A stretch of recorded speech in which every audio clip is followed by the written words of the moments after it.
In another video, we looked at the life of Julius Caesar, the man who took power in Rome and became a dictator. Caesar was famously killed soon after he took control. There was then a civil war to decide who would take power next.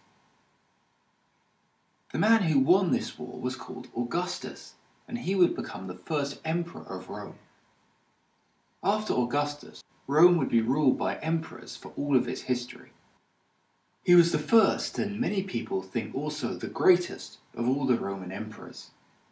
After he died, people would worship him like a god. Augustus was born in 63 BC in Rome. He was from the same family as Julius Caesar. In fact, Caesar was his great uncle. When Caesar died, he said that he wanted Augustus to follow him. He wanted Augustus to be the next leader. However, because many people didn't think Caesar was the legitimate ruler of Rome, they didn't think Caesar's choice of Augustus was legitimate either.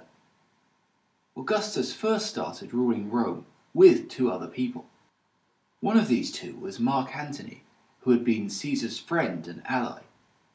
These three men took control of Rome and killed many of their political enemies. However, the men then started fighting each other. They fought over who would be number one, who would be the true ruler of Rome. Mark Antony then joined his army with the army of Cleopatra in Egypt. They went to battle with Augustus at sea in 31 BC. Augustus won the battle and defeated Antony and Cleopatra. The two lovers killed themselves after being defeated. Antony killed himself with his sword, and Cleopatra let a snake bite her. Augustus returned to Rome and took power. However, he knew that many people had hated Caesar for being a dictator, for being like a king. Augustus therefore tried to give the impression that he wasn't a dictator. He tried to give the impression that he wanted to share power with the other politicians.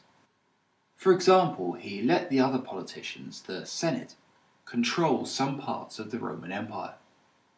However, he always controlled more areas than they did. He wanted it to look like he was sharing power, while in reality he actually had control. It was Augustus that was the true leader of Rome's army, government, and religion.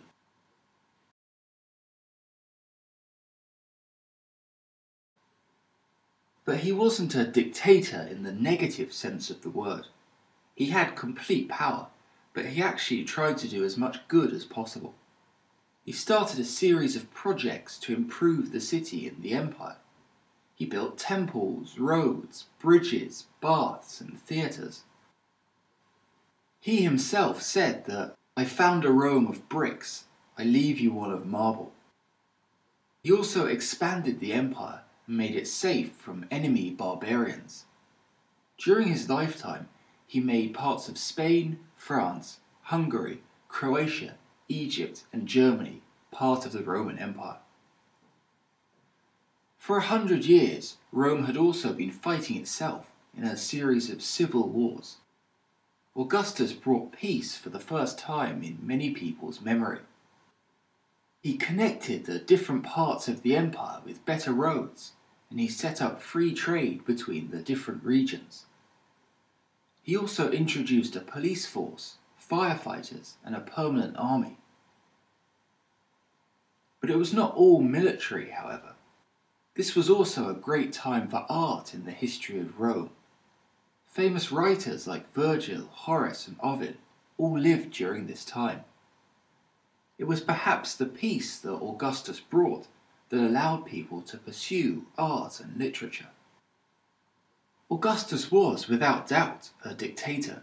He did many of the things that dictators always do, such as killing all his enemies.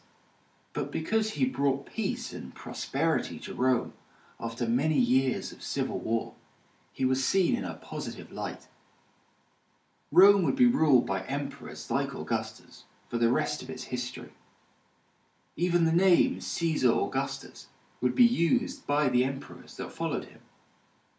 This happened long after the Roman Empire fell, though, as the Kaisers in Germany and the Tsars in Russia both come from the word Caesar. The 8th month of the year was also renamed August after Augustus.